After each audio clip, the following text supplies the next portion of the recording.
Well, now that my blood pressure is finally back to normal after that crazy Texas-Arizona State game, we're finally getting down to the nitty-gritty of the college football regular season, and we already have the first matchup of the college football playoff semifinal in the Goodyear Cotton Bowl between number 5 Texas and number 8 Ohio State. What I want to do today is kind of give a preview leading up to the game, kind of break it down by position groups, kind of give some keys of the game for each team. And what I want you all to do after the video is over is let me know in the comments which team you think is going to win. So without further ado, let's officially get started. Actually, one more thing. If you listen to the channel for any length of period of time, you know I am a Texas fan, but I'm going to do my very best to not make any of these picks emotional. But we'll see how it goes.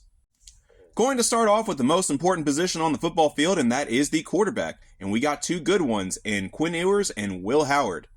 Now, in my honest opinion, I think this is a tie. Because at times, Will Howard has been more consistent than Quinn Ewers. I think when Quinn Ewers is feeling it, bro's feeling it. And I don't think as a passer, anybody in the country comes close when he is in that rhythm. So that's why I gave this a tie.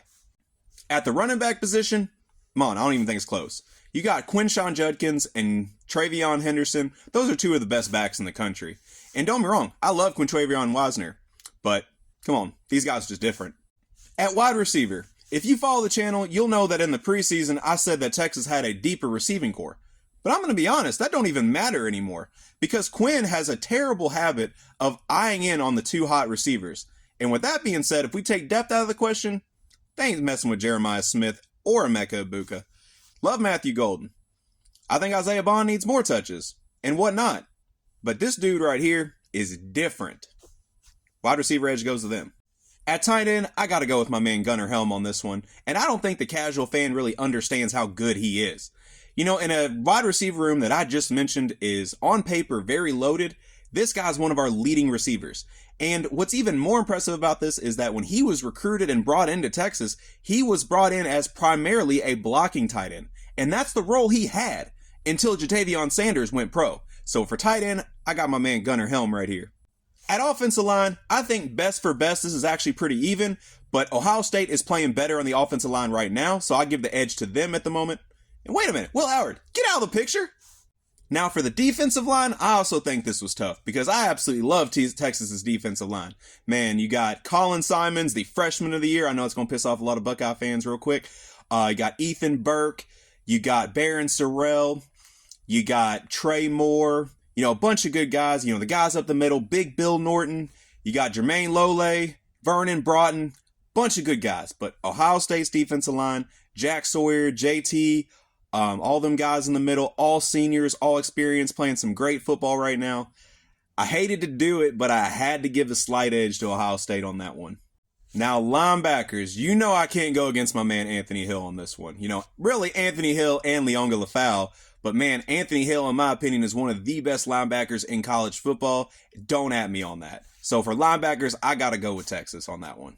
For the defensive backs, and it's only appropriate, I got the Jim Thorpe Award winner in the background here because I am not betting against the best secondary in football. Come on, I mean, Jahdae Barron, Malik Muhammad, Michael Taft, Andrew Makuba. I mean, these guys are some dogs out there, man. It's a real no-fly zone in Austin, Texas, and I'm excited to see how this matchup goes with those Ohio State receivers. Oh, you thought I was done with the positions? No, I'm going with the coaching staff now, too.